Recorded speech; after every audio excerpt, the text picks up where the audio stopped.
Ya, Assalamualaikum warahmatullahi wabarakatuh. Nama saya Andrew Lukman Nur Hakim bersama teman saya Delvia, dan hari ini kami akan membawakan presentasi mengenai sense properties dan stereotypes.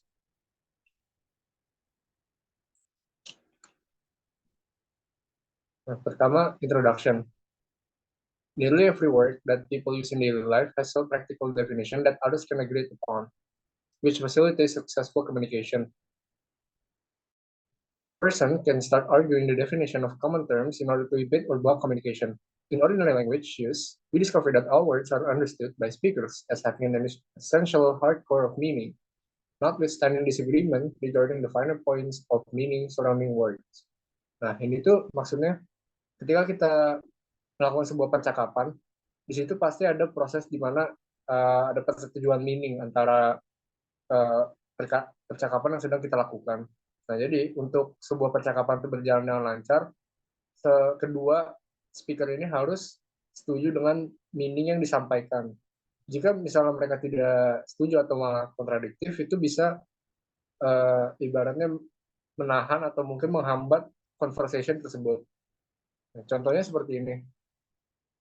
Kalau kita lihat di dialog ini, ada dua orang yang sedang berbicara mengenai vegetables atau sayuran. Nah, si orang A dia mengatakan bahwa watermelon itu atau semangka adalah sebuah sayuran. Sementara orang B ini tuh dia tidak yakin kalau watermelon itu adalah sebuah vegetable. Jadi di sini tuh ada sebuah hambatan di mana kedua speaker ini tuh tidak setuju dengan meaning yang disampaikan.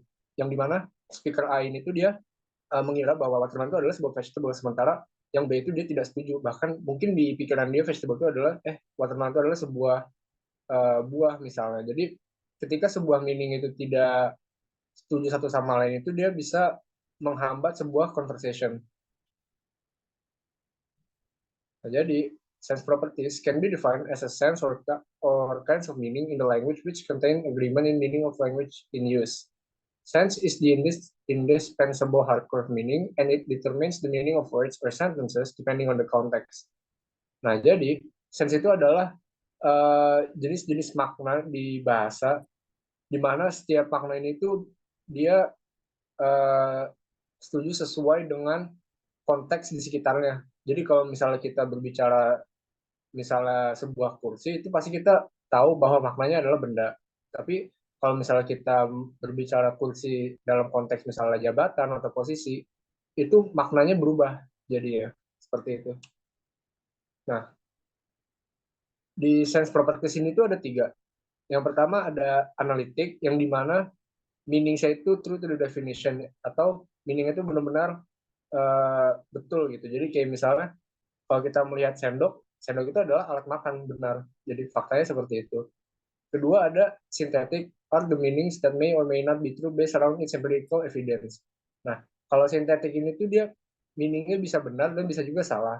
Dan dia itu tergantung konteks dari makna tersebut. Jadi kalau misalnya kita berbicara ada sebuah kucing di atas karpet, itu maknanya benar karena memang ada evidence itu udah ada gitu. Nah, yang ketiga adalah contradictory. Contradictory are meanings that are false by definitions. Jadi kalau misalnya kita bilang sebuah kucing itu adalah manusia, tentunya salah karena kita tahu meaning dari manusia itu adalah ya manusia gitu, bukan binatang. Selanjutnya akan dijelaskan oleh Delvia. Di sini ada contoh dari analitik, syntheticity, dan contradiction. Kalau di analitik, itu contohnya, that man is human has the sense property of analyticity, or of being analytic. Nah, kalau analitik ini, yang kayak udah dijelasin sama Lukman, dia itu benar-benar yang istilahnya fakta, yang udah benar jelas konkret, kalau misalkan apa yang dibilang itu nggak bisa dibantah lagi. Nah, kalau syntheticity ini, contohnya, that man is tall has the sense property of syntheticity or being synthetic. Kalau syntheticity ini dia masih ada 50-50, masih ada kemungkinan salah atau benar. Jadi kan dia bilang that man is tall. Tall itu kan bisa dibilang subjektif ya. di kayak misalkan di setiap tempat standar tinggi aja tuh beda-beda. Jadi itu bisa disanggah. Menurut saya misalkan tinggi laki-laki itu, menurut yang lain mungkin bisa pendek. Nah, kalau contradiction itu yang benar-benar eh, udah salah, udah pasti salah. Contohnya di sini, that man is a woman, has the sense property of being a contradiction. Kan di awal juga udah dibilang that man, terus dia bilang woman, itu udah jelas salah. Jadi itu masuknya ke contradiction. Next, stereotypes. The stereotype of a predicate is a list of the typical characteristics of features of things to which the predicate may be applied. A stereotype is related to a prototype, but it is not the same thing. The stereotype of a predicate may often specify a range of possibilities. Contohnya, the range of colors of typical cats, but an individual prototype of this predicate will necessarily take some particular place within this range. Contohnya, black. Stereotip ini kan kayak kita udah sering banget belajar ya. Stereotip itu tuh kayak semacam keyakinan atau persepsi umum masyarakat terhadap suatu kelompok atau sesuatu gitu. Di sini ada contohnya. Next one. Contohnya bird. Kita kalau dengar bird pasti taunya yang ada di stereotip di otak kita berbulu, punya sayap, big, fly, lay egg. Tapi kan juga ada jenis burung yang bahkan nggak terbang. Contohnya kayak penguin. Terus di sini elpen, stereotipnya itu gray, very thick skin, hairless, heavy, with a trunk and two tusks. Next one.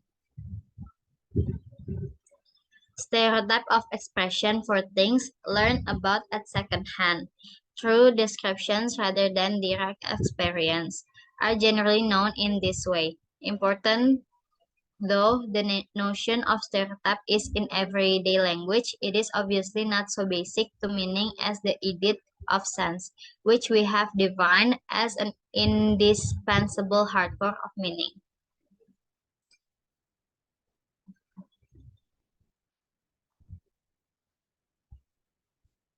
Oke, segitu aja.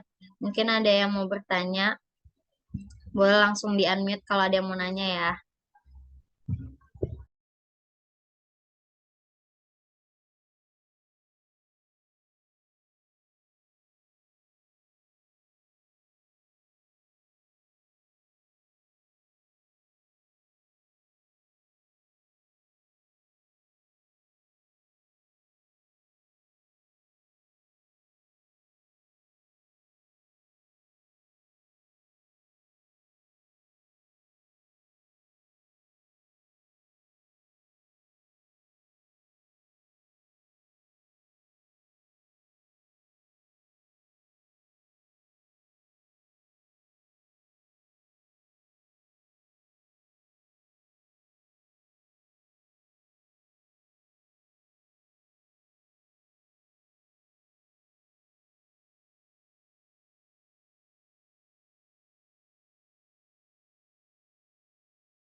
Ya udah kalau nggak ada pertanyaan, mungkin kita tutup aja. Makasih buat atas perhatiannya. Wassalamualaikum warahmatullahi wabarakatuh. Jangan lupa on cam lagi ya guys, mau di SS. Betul. Tadi yang nggak on cam lagi, on cam lagi.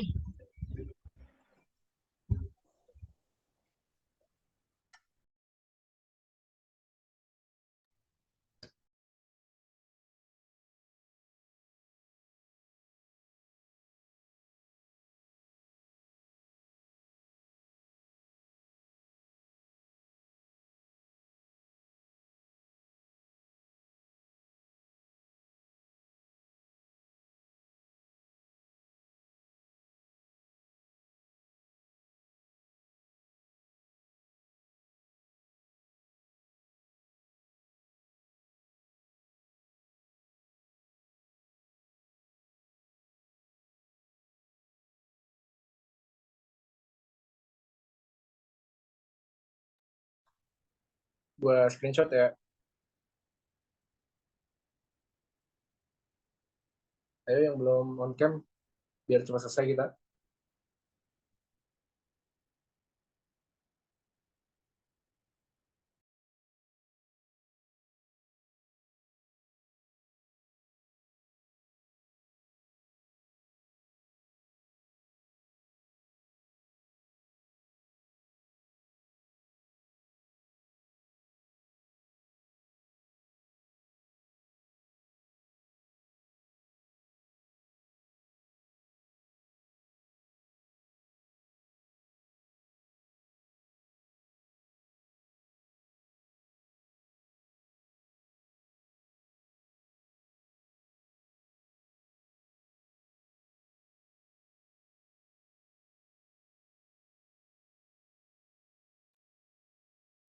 Gua screenshot ya. 1, 2, 3. Ya udah. Thank you guys. Gua close ya meeting ya. Thank you, man.